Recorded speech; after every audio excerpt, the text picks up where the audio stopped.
welcome, Eddie Penney. It is amazing. It's great to have you back with us. Not every day you get you get to talk to a Tier 1 Navy SEAL operator like Eddie, much less an accomplished author now. Holy Yay! Moly. Yeah. It's finally out. Is this your first book and only book thus far? It's the first, yes, but we're already working on 2 or 3 and 4. So we got some coming out. Yeah, phenomenal. Like, for real, phenomenal. Like, I'm an avid reader, and I was like, Eric, this book is so good. Did you like it? Loved it. Good. I'm not kidding. Good. Loved it. She is not just saying that either. Dead serious. She bought this book off Amazon the day it came out because she just had to have it. And she tore it up. I mean, this book is... It doesn't look so hot. It's completely destroyed. It's got like little... It's that stair stepper you keep taking it on. Sweat marks on it. Same thing with me. I couldn't put it down. And I'm not just saying that. And not just because you're here and we're so delighted to have you, but it really is on my list of required reading, right up with all the best leadership books that I have ever picked up. This was just one front to end. Learned so much. I mean, I've got notes. Humbled to hear that from you, man. Seriously, man, like extremely. This is going to be on, and the way that you handled it was great. So anyway, tell you what, you have obviously been a super busy guy lately, not just with business and family and a little bit of vacation here and there, but the book tour. Have you been on this whirlwind tour, and how's that going?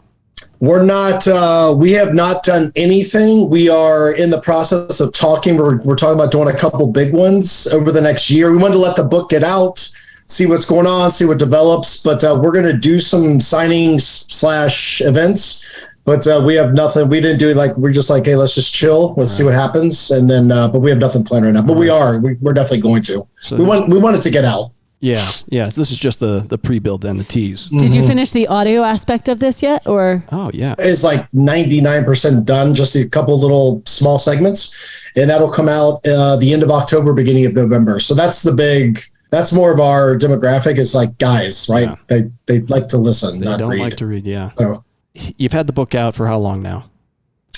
We're coming close to a month. A month, and it's already hit top charts on so many different book lists. That's got to be just awesome. It got 2 single parenting out of all things. I was like, really? And then biographies of Afghan war. So that was the 2. That's cool. That it picked up. So it was cool. It was like, oh my gosh! Publisher reached out, like, hey, you guys got bestseller. Like, sweet. That's awesome. What does that mean? So that's call it the media response. But what has been what's been the reader response?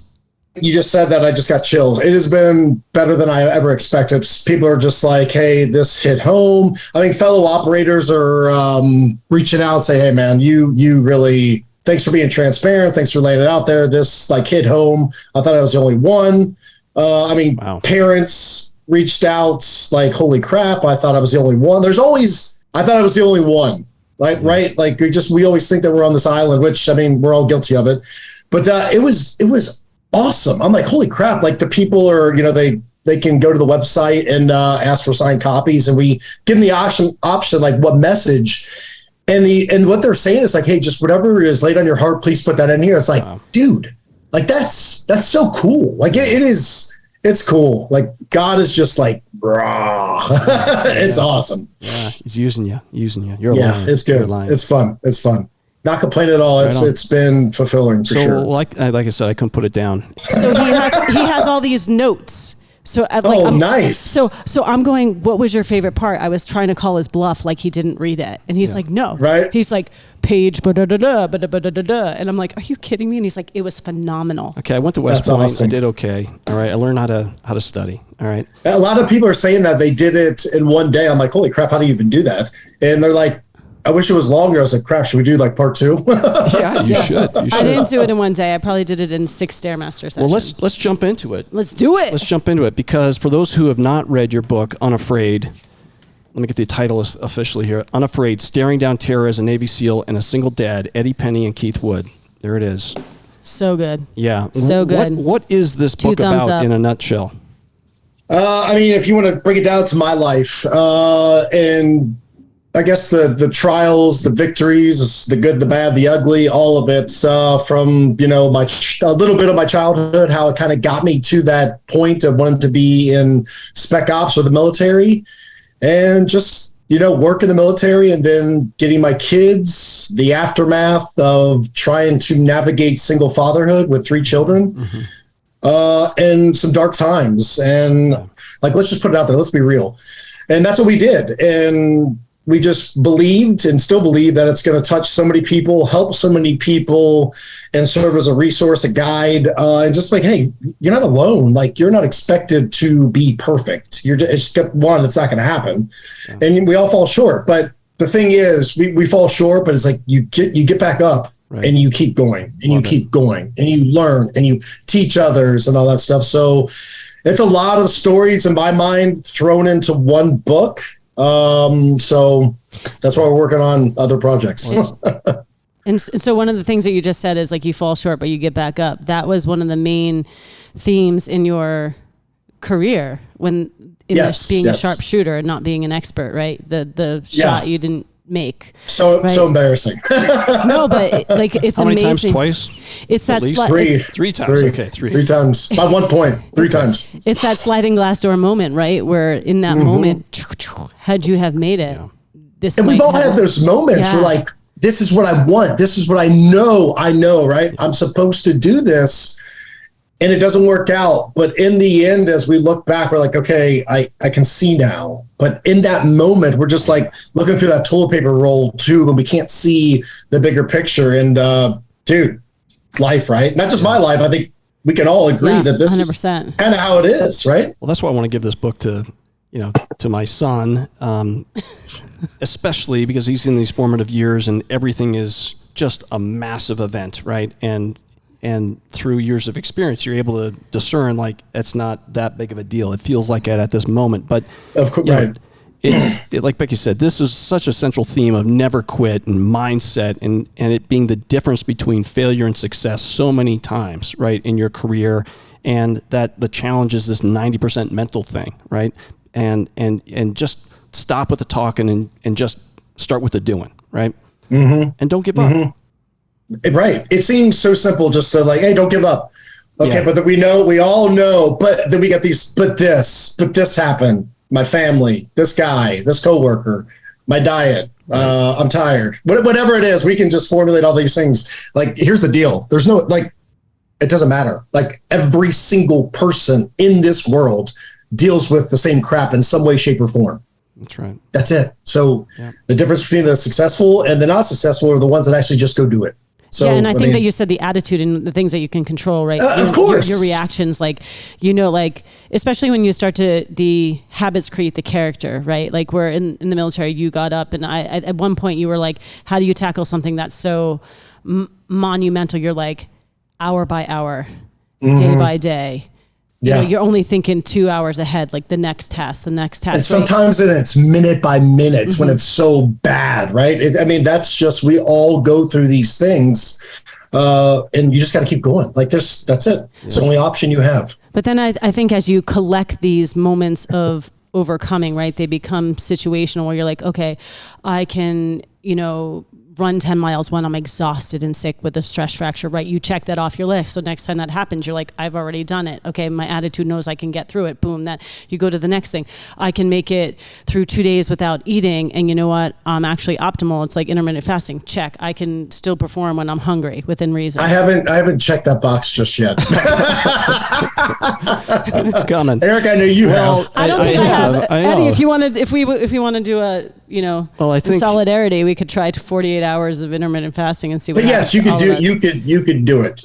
But I think that as you, with the experience and with the hours, the trials of miles, is that you stop making excuses. You've proven to yourself there's no doubt, there's no talk, there's mental toughness, right? But you have to. And people form that habit, I'll just, if it gets too tough, I'll just find something else, or that wasn't meant for me. Mm-hmm. Oh, really? Or you just have this habit to quit when it gets a little tough, and that's you got to break that barrier. You got to form new habits, and a lot of that's okay, what's the reward if you break through this? What does that look like? And a lot of people, they stop. Yeah. I don't want to do it. It's be on a Stairmaster, something so simple, right? I've never been to an hour. Okay, well, all right, go do it. But if you write something down, and I say this all the time to my team, to my kids, to my family, if you want to do something, write it down. because then you're committed. You can't change your mind because it gets tough, right? Write it down and commit to it.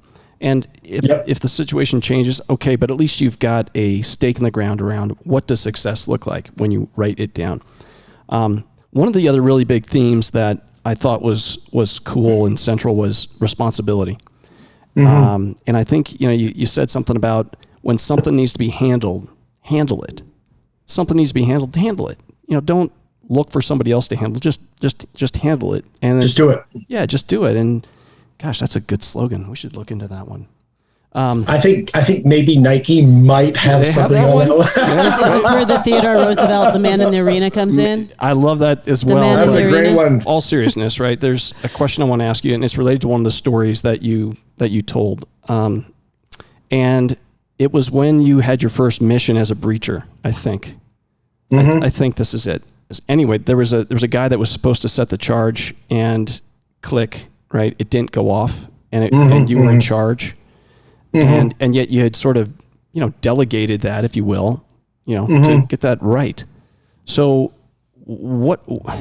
how do you extend trust? How do you empower others to, do something? And then if they fall short or if they are not up to standard, right? That's the other important theme here. There's a lot of standards in the SEALs, and everybody on the team knows the standards. It's not about that, right? But how do you handle that, right? Are you ready for that? Or are you looking out like, if it doesn't work, I got to step in? Or is it, no, man, you need to elevate your game? From what you're talking about, thank God, was training, thank God. But it was my first breach when I was at the Tier 1 unit. And God, I wish I could just erase that. But I got a charge like, hey, Eddie, you're going to do the charge. And I just go get the charge. And then someone said, hey, just use mine. I was like, okay. And all it was the initiator wasn't clamped the proper way to, get it to fire off. And I learned my lesson. I need to check. It was my responsibility. I should have checked it once I got it to do my normal checks. And I'm not going to even come up with excuses, which I could, but it doesn't matter. It didn't work. And then when I saw what the problem was, I quickly fixed it in a couple seconds and then moved on. And that was the last time that ever happened. But yeah, I took ownership for that, and I could have done the blame game, but I was the breacher. That was my breach. It's on me. I accepted the charge. That's it. Yep. And everyone's like, hey, we need to, and did I get a earful? Yeah, I did. I sure did. Yeah. And I was like, you're right. And they were saying what they had to say. I'm like, you are right, because they were right. I can't play the blame game. Screw that, dude. We're way past that crap. And never in my life has that ever happened since that day. It never happened ever. That was that one time. And is it because you always did that, or because did you eventually get usually to the point you always do your own charges. That's the best way to do it. It's just, it was getting shuffled in the train when we were moving around, and it's just, right. It's all good. It's not a big deal. Right. Great learning experience. Right. But you own your business, Contingent Group, and you've got guys working for you, and they have accountabilities, they have responsibility, yet, you ultimately, the buck stops with you because it's your company and it's your reputation, and it's still the same thing. Somebody else is setting the charge for you, right? Right. True.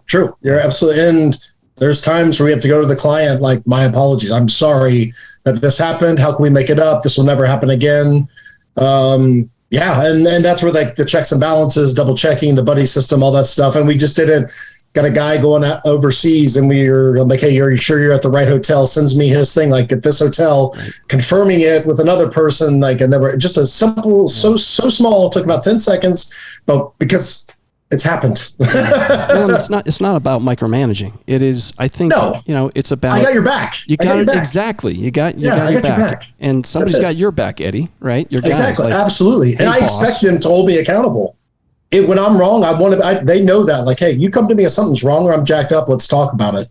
Yeah. Or just call me out. I don't care. Just let's fix it and move on. Right. So all those people on your team, there might be a leader, but at some point someone may need to step in for a moment to carry them. Yeah. That's funny. We're talking about this. I've had a couple conversations in the last couple weeks of hey, is Contingent Group hiring? I've got this, in my resume, and I'm looking at some of these things, and it's like, okay, cool. That's awesome. But really, at the end of the day, are you trainable and can I trust you? Do you have the intangibles? Like, are you loyal? Are you going to put out? Like, can I trust you with this? Or am I going to constantly think about it? I honestly don't care. You've been to this school, this school, this school, this school. Those are great. But if you don't have like just those intangible things, like that's everything to me personally. Like, I don't care if you hung the moon. Yeah, are you a good person? I feel like Eric, you deal with that a lot. With like Eric's got all these qualities of people that he wants to hire, and I'll be like, "What happened to that person?" They didn't meet the XYZ, and I was like, but then it's instinctive, and I'm like, just let me interview them. Right. That's what Becky always says. Eric, I've told you 100 times. Let me interview them. There's this other thing that was kind of interesting. You talk about Ranger School, and not one, or you declined to go to Ranger School. You didn't want to lose weight. Oh, this is the battle. Right. Cue up the battle. Right. You didn't want to lose weight. You went to all these other schools, which are amazing. And I want to talk about that from too. what I read, okay, because I've not experienced buds and selection and S&T and all these things. Just, oh my gosh, the military has probably put how much into you? Probably $2 million of training. A lot of money. A lot. Yeah. A lot of money. Yeah. So a lot. You're pretty valuable. Which is cool. Yeah. And they still let you get out. All right. I know, right? So weird. No. Thank God. There was this concept in S&T where you actually ranked your classmates. And top 5, bottom 5. That's right. And the ones at the bottom, they were eliminated, right? Usually that worked out. Some guys were like, holy crap, I'm not doing my job. And they got better. Mm-hmm.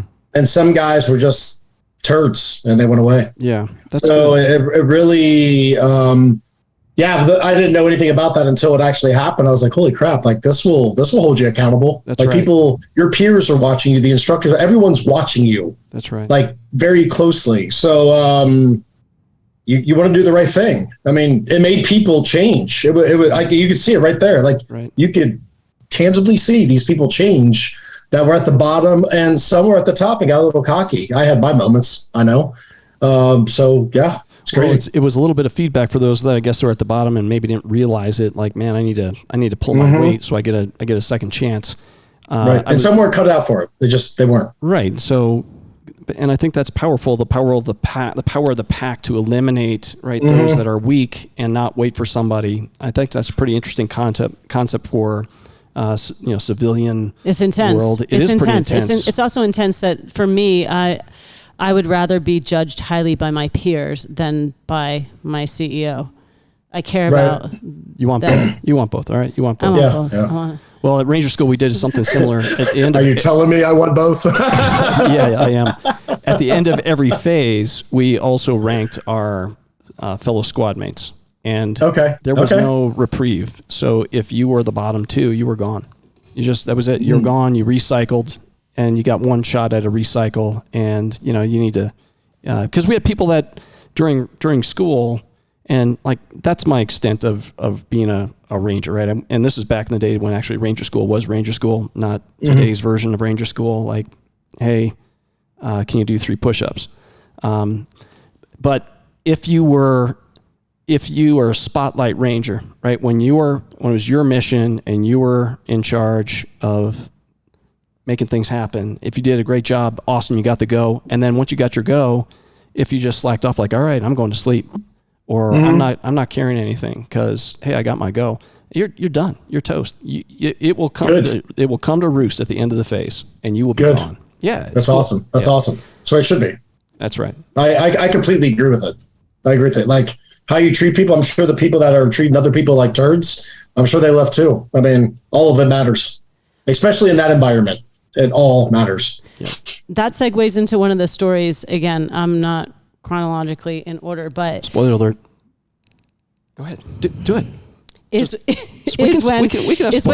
respect when you were like, I'm not sure exactly where you were, but you were like in charge of training others, and it was the hand over your bar, right? Where you like snuck up on the Marines, yeah. And you were like, hand over your bar. And I actually, I said this to Eric yesterday, is I like that because it's like, so you think you're so good?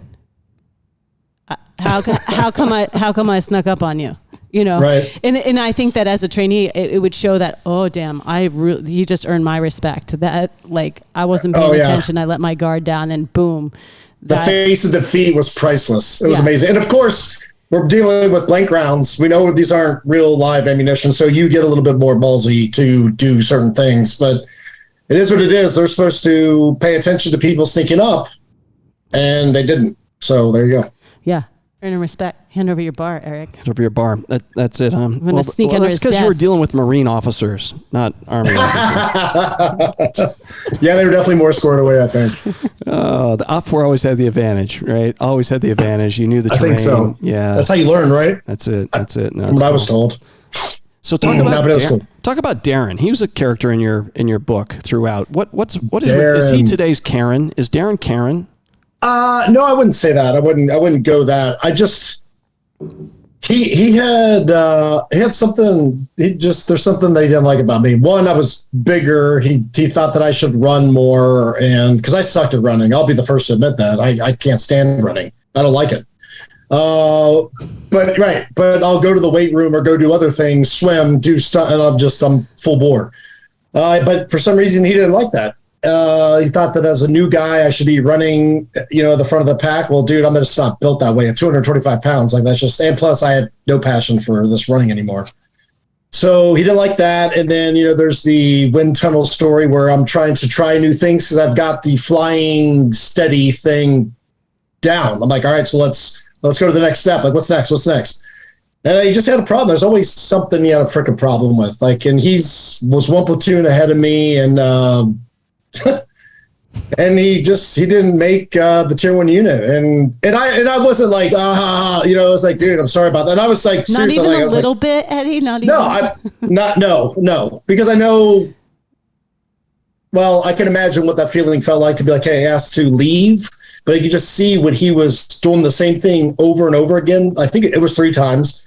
It was wrong. So he might have a sniper story right there, but it was for a different training event. Like he might be doing something so cool right now, and he wouldn't have done it if he didn't, fail out or whatever. But that's an interesting thought. But it's just like it was just weird. Cause I thought he was a good operator along with other people, and they were just leaving. It's like, wow, he's gone.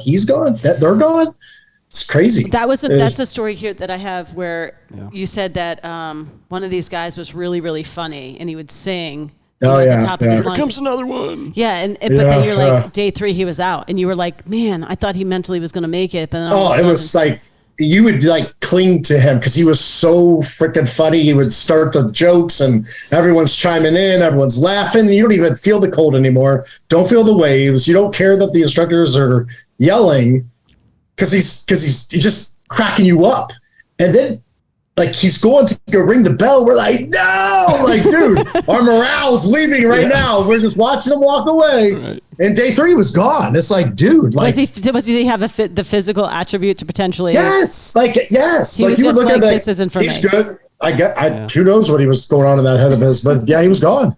Yeah, never saw him again after that. Like, as soon as he walked up, he's gone. Oh, that was it. Yeah, that's a powerful visual too. The ringing of the bell and placing of the helmets, like, and then at the end when you're like, oh my gosh, it's like, look at them all, Yeah, but it's motivating too. It's like, okay, yeah, that's right. One down.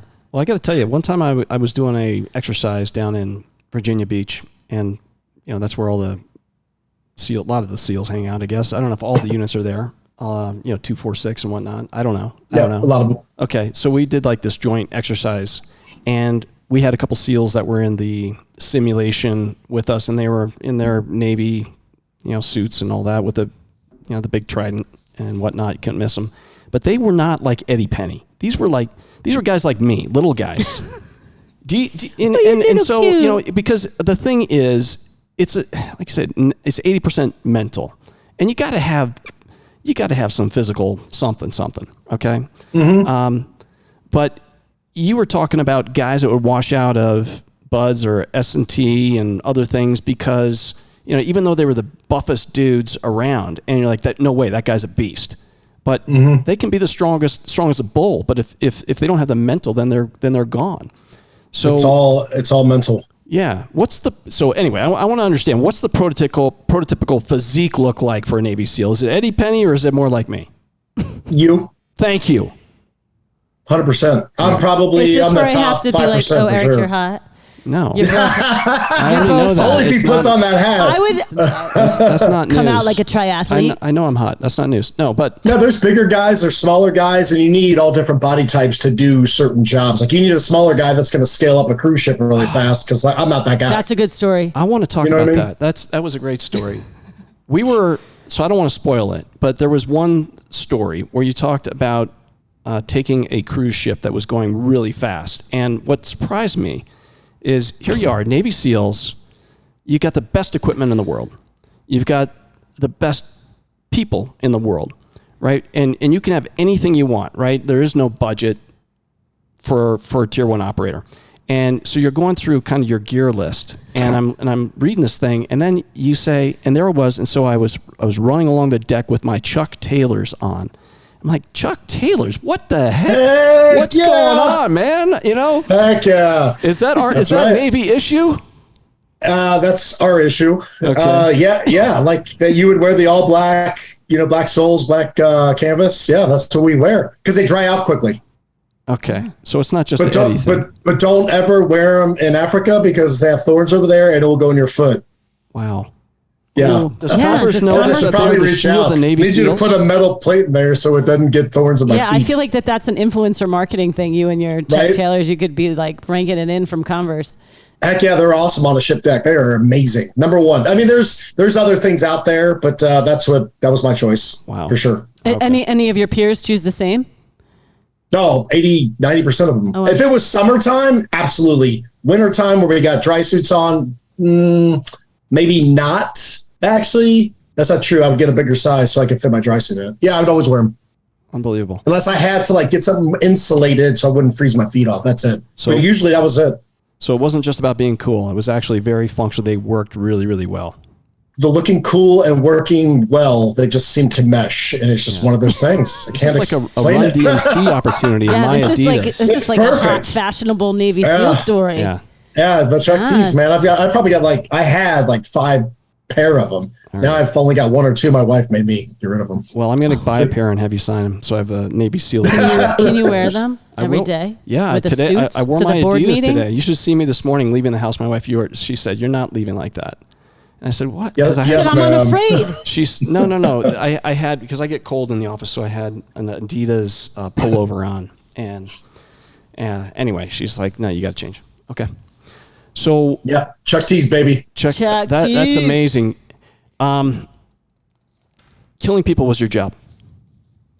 Yes, This is intense. it was a fun job. Yeah. So, well, the follow up was, could you do it again? I mean, Easily. yeah. As long as they're bad, yes, absolutely. Yeah, of course. Yeah, without hesitation. Yeah. It So, wouldn't be like I would go walk out of my door and go plug a dude. No, it wouldn't be that. But yes, to answer your question of what you're talking about, easily. for justice. Yeah, there's bad people in this world. The people there's evil. There's a lot of evil in this world. A lot of people don't see that evil. And when you see it firsthand, it changes your mindset for sure. So that was a big thing, and we talked about that. And again, don't want to give every thing away, but there's nuggets of if you have questions. I mean, we had some time with Eddie a couple months ago and his wife, so we've got some of these stories like firsthand, which were just so fascinating. And it really, what this book gave me was your perspective on what your job was, right? And I'm a layman over here just going to the mall, going to my Starbucks, no problem. And you're over there like fighting for that freedom of me without in my conscious mind, right? So you talk about, killing and what that is, and is there guilt? And, you said it here again, there's bad people in this world, right? That are disgusting. And just like, and Eric had a couple notes on this where, you go in and the guys are naked and they got their children with them and explosive vests on them and the wives and right. And they're detonating themselves, right? And not afraid to die. And, Eric, you had a question. Yeah. Did any of the wives or any family members ever thank you for taking any of these people out? You can see by their reaction. No, I mean, you can see by their reaction. Yeah. No, and you're right. There were some that were super excited. They would never say it. One, I couldn't understand their language and I didn't pull a terp over. Like, what's she saying? But I remember the terp a couple times saying, they're glad he's gone. They're glad he's gone. Like a lot of them are held hostage by the man who's doing whatever he's doing. I mean, some are freaking out, as you would think, and then some have no interaction or no reaction whatsoever, like my first one that I described in there. And some were smiling and happy, and it's like, it makes you stop in your tracks like, huh, he must have been really bad. It is just like mind-blowing, numbing, sad, heartening, you're feeling rage. Like there's all these, as a mother, as a, as a ex-wife, like all these different things. Can you imagine knowing and marrying into someone who's just completely evil? I mean, right. And then that's it. That's it. Yeah. You're stuck. It was like the story in there that I told you about, the guy that he had a shirt off and he had pants on, and you could tell he had something around his waist. I couldn't see because it was bright in there. So I was looking under my nod so I could kind of see what was going on. I go back, like trying to figure out things. And you just see these kids, and my dot was on his head, and the kids they come in, and as soon as dad's got them, freaking clacks it off. Goodbye. So, you see that and you're like, man, if I just would have taken that shot, but then you throw in the rules of engagement, all this BS that we freaking put behind American troops.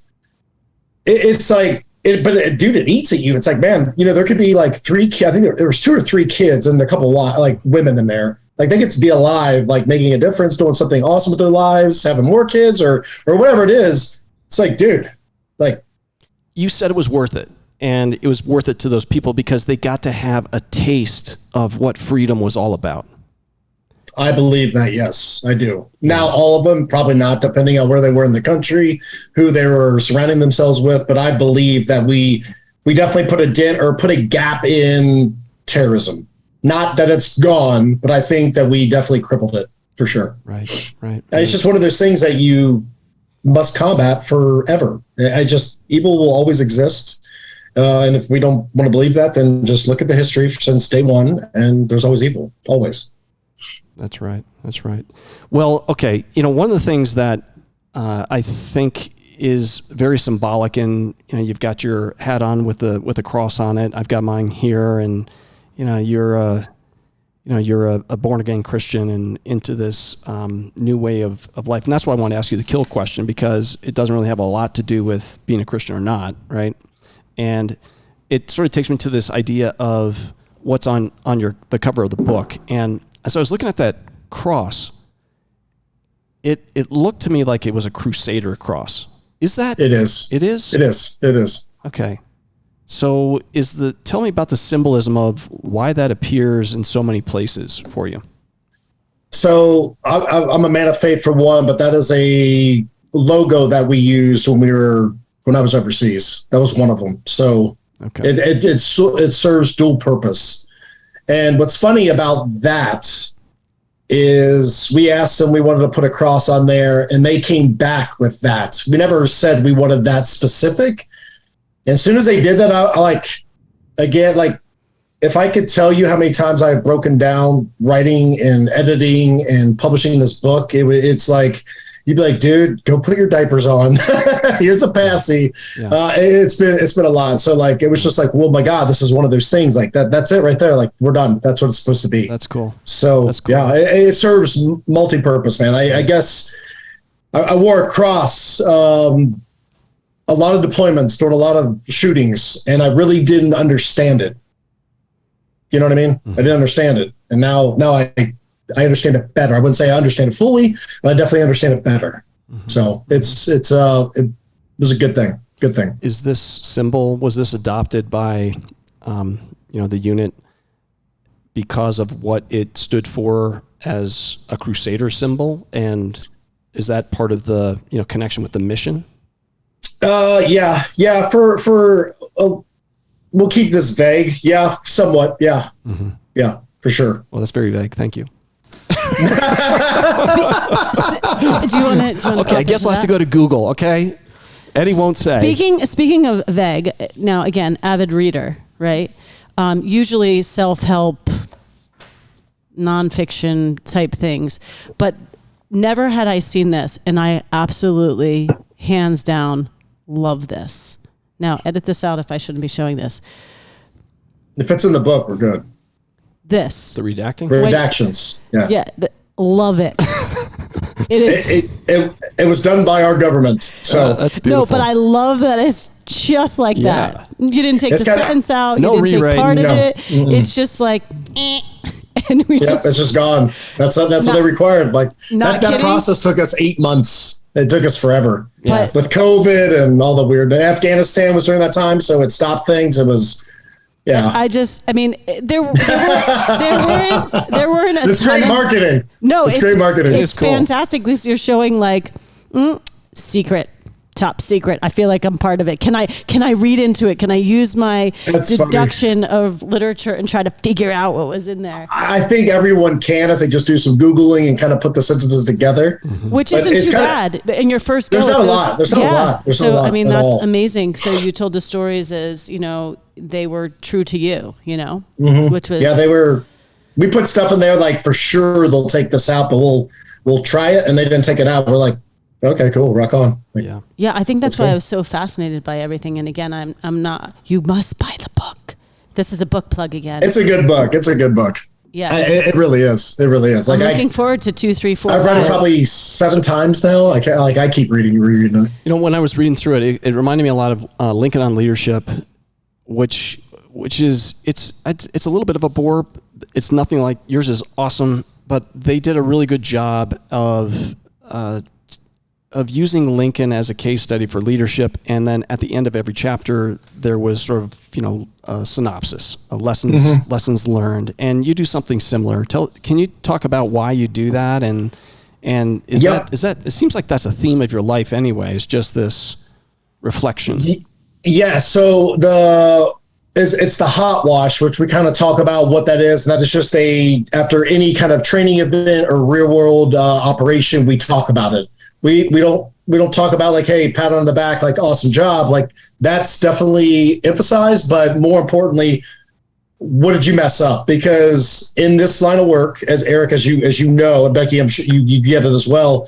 People can die, and if we don't correct mistakes, the less mistakes we have, the better off we are. It's mitigation. That's what we need. I mean, that's why you guys nutrient survival, right? Why do you guys have that? We're mitigating certain things by having a product to keep us alive, which is phenomenal, by the way. And so originally we were writing it, and Keith and I were talking over the phone. I was like, dude, we're missing something. I'm like, this just isn't. There's something missing. So we talk about debrief throughout this book, and then Keith reached out to a friend who was actually a retired lieutenant colonel of the Air Force, and he goes, "Why don't you guys just make it a hot wash?" And we're like, "Hot wash? That's it? Yeah, perfect." So it just turned into a hot wash, and like, all right, so we went back, redid everything, and kind of thought about broader, like, how am I going to debrief this chapter? And that's what we did. And I would have to read it. So Keith and I would read it. And then within 15 minutes, we had to be on the phone, because after the 15-minute window when the emotions were gone, I mean, there'd be plenty of times we'd read it and someone had a call or had to do it, like, all right, we're doing this again tomorrow. And we would reread the chapter to get all emotions and feelings going before we wrote the hot wash. So that is like tear central, right. And which you'll hear in the audiobook. I cried, and I was like, we're keeping all this because I want it to be real. I can't wait to listen to it. So we got a couple more questions for you, Eddie, and it's been awesome talking to you, catching up a little bit. I got like 100 more questions. You do, but the guy's busy. Time is valuable. That's right. Time is your most valuable asset. That's right. That's the lesson out there. That's what they say. That's what they say. That's what they say. Assets and liabilities. That was part of the theme. But that's a good one. It is. So you write in the book that your biggest lesson is, quote, nothing more manly. There's nothing more manly than being there for those you love. And that was powerful because it wasn't specific. It was about those you love. And no doubt that includes your brothers, many of who've fallen. Becky pointed out one of my favorite verses as well. Greater love hath no man than a man lay down his life for his friends. John 15:13. it was in the book. It wasn't just from me. I was quoting it from Eddie's book, who's quoting it from the Bible. Okay. Well, true story. It is a true story, and it's powerful. It's powerful, right? And so, but through all that, right, through this biggest lesson of being there for those that you love, have you had any regrets looking back? Any regrets where you maybe weren't there? Absolutely. I have a laundry list of regrets. And part of that being there, a lot of people say like being there, okay, physically. And I could be there physically. It was emotionally, I had a really hard time with. I would be with my family, my kids, but I was checked out. I always use, if we go back to American Sniper, I think I even shared this with you. Bradley Cooper is back from a deployment. I think it's like a second or third one. And he's drinking a beer and it kind of pans around to a TV. And he's watching TV. The only problem is the TV's not turned on. So he's there physically, but he is like just checked out. And when I saw that, I was like, that's it right there. That is the truest thing I've seen in any war movie out of all of them I've seen. That was it right there. And I broke down again because that was that hit home. That's exactly what it feels like, looks like, in my opinion, and a lot of my buddies' opinions. That's what it looks like right there. But I was emotionally checked out. I wish I would do stuff with my family, but I'm thinking about deployment. I'm thinking about what's our next training trip. I'm thinking about, is my gear okay? Should I start carrying this new weapon platform? Like, that's where my brain was. I was consumed by the wars. I was consumed. And I thought it was okay because, I'm doing it for the country, right? I'm doing it for the country. But, dude, I do it for the country because of my family. Right. And I failed. I failed hard. Like, it sucked. But I mean, it's okay. It got me to where I am today, which I'm super happy where I am today. But I learned a lot, but I was totally emotionally just checked out. And I see a lot of my friends that are still checked out because they're not dealing with their issues. They are just not dealing with their issues. It's like, dude, just take a step, go talk to someone, go try this, go stop doing this or whatever it is. They won't do it. And it sucks to see because there is a bright light on the other side if you let it happen. So do you think that paralyzation, like in that, that Bradley Cooper, that, just that numbness is you have so much to process from what you've seen? All of it comes into play. It's like if you think about it, you're overseas in bad guy land, getting shot at, shooting people, buddies are dying, things are blowing up. Blood, sweat, and tears, you name it, all kinds of weirdness. 48 hours later, you're on a plane, you're back home. Hey, can you pay the cable bill? And that will set your ass off. Yeah. Like, the anger comes in, the freaking, you just can't, there's too much, it's too loud back here. If I can be honest, it's very quiet over there. It's super quiet. I have to worry about one thing: don't die. Wow. It doesn't matter mission specific what my job is. That's easy. That's second nature. That's easy. Yeah. No. Coming back here, this is hard. No, because you would think that, again, I've never been in war. I've never taken someone's life. I don't really run on an angry vibration. Again, never had to. My life must have just been so good because you're out there protecting my freedom. And that's the way that's the way it should be. Right. That's the goal. But you would think that if you you saw all that, and again, this is what I'm saying, to understand the heavy burden of what our troops have to do for us, is you would think that, on some level you would be wanting to come home and hold your kids a little bit tighter, right? But again, there's that. But as a layman, what I don't understand is there's just way too much to shut off before I can even give that hug, right? Right, and you do. Yeah, and you do that hug, and you're so excited to get back. But then, and this is neuroscience stuff, where certain parts of your brain, and I'm not going to even act like I know what I'm talking about. But I listen to plenty of people that tell me what's wrong with me. A certain part of your brain shut down because of so much trauma that you dealt with. So the walls are up, you're blocking, you're defending, you're at fight or flight constantly, which doesn't give you opportunity to be emotional on certain things. I might not be saying that right, but it's an internal thing. Mm-hmm. I mean, that's why guys that are, they've been around explosion after explosion after explosion, I mean, hundreds and thousands of explosions, have the same kind of brain as a football player that are banging each other's heads all the freaking time. They're getting their spots. I mean, was that movie Concussion with Will Smith, was it? Where they're starting to realize it's the same crap. It's the same stuff. That's why dudes are off on themselves. That's why guys are have problems with anger. That's why they don't know how to tap into those emotions to empathize instead of like, dude, you're good, let's go. Because that's what I would do over there. Right. Yeah, because Like, if emotions, if you're not like lay hanging off, dude, you're fine. Let's go. You know what I mean? It is terrible. Yep, that's what you were taught to train to survive, right? If you let emotion or doubt or hesitation in, boom, you're dead, right? Yeah, and then there's also the over coddling of certain things over here too that doesn't help. So it's just like, oh, my feelings. Like, dude, okay, well, calm down. All I said was, you know what I mean? Well, so there's all kinds of Don't things. get Eric started on that topic. I love that. That's why I tune into Eddie's Instagram to get my daily dose of Eddie raw. He's been gentle lately. He's been calming it down. Yeah, trying to. That's true. I miss that. I miss old Eddie. Well, sort of old Eddie. Okay. No. Well, speaking of there's things I want to freaking throw out there. Trust me. Well, now that you're an accomplished author, you gotta be careful. Right.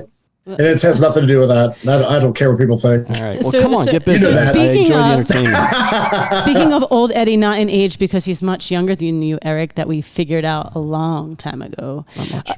Go ahead. What do you feel the couple biggest differences between like Eddie 1.0, if you will, like, so career focused, and Eddie 2.0 now? I think just finding that balance, and I still have hard times with that. There'll be times where Amanda's like, "Hey, you're really kind of diving into work. Can we get some time over here?" I'm like, "Crap, I'm sorry, I did it again. Oops." And I'll pull out, or I'll like designate certain things. Like, okay, I need to concentrate on the family. And there's times where I'll be like, "Hey, babe, I really need to dive in because I got a big job or project."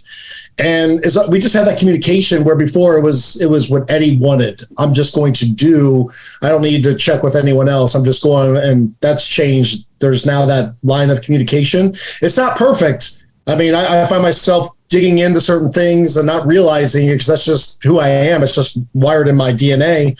But I'm getting so much better. And I tell Amanda, I'm like, "Hey, you got to hold me accountable. Like if I'm, please tell me." I don't always like to hear it. I got to be honest with you, but sometimes I'm like, "Hey, thanks. I didn't realize that was happening," and I do the same for her with whatever it might be. So, but yeah, there's that balance. All right. Yes. Well, hey, it's been awesome hanging out with you, and we really appreciate it. Thank you so much for being so authentic, being Eddie Penney, and going a layer deeper. It means a hell of a lot for us. So, one final question, I guess, is how do people get a copy of your book? Can obviously go to Amazon, and if you do or get a copy of the book, please leave a review. That's huge and getting us up on the rankings to pop up on more people's feed. But if you want to get signed copies, eddiepenney.com, you can get soft or hardback signed. That's the only place you can get signed, custom messages or whatever it is. But Amazon, Barnes and Nobles, I think there's a couple other places, but I think those are like the big ones right there. Barnes & Nobles and Amazon, of course. Right on. So Amazon, definitely. An audiobook is coming out fall. Okay. And where would that be? Where would that be found? Everywhere? Audible, yeah, okay, where all the big places. Okay, but only a hard copy is only available off eddiepenney.com? No, you can get hard copies on Amazon as well. Just all signed has to go to eddiepenney.com. Oh, that's where I would go. And I know that I've got some coming. I can't wait. We're going to give it to everybody on the team and maybe a few others. So it's awesome. So we do have a surprise for our subscribers who are watching this. We have, as I mentioned, secured a few exclusive Eddie Penney signed hard copy editions of Unafraid for our Wolfpack community. And all you have to do is write the word Unafraid, all caps, in the comments, and you'll be entered to win one while supplies last. All right? So to all our community, thank you for being with us. Check out Eddie's book. And always remember, nothing prepares you like proper nutrition. Feed your freedom. I'm EC. I'm BG. Becky, go. That's Eddie. That's Eddie Penney. Yeah. All right. And we're out. Thanks. See you guys. Bye.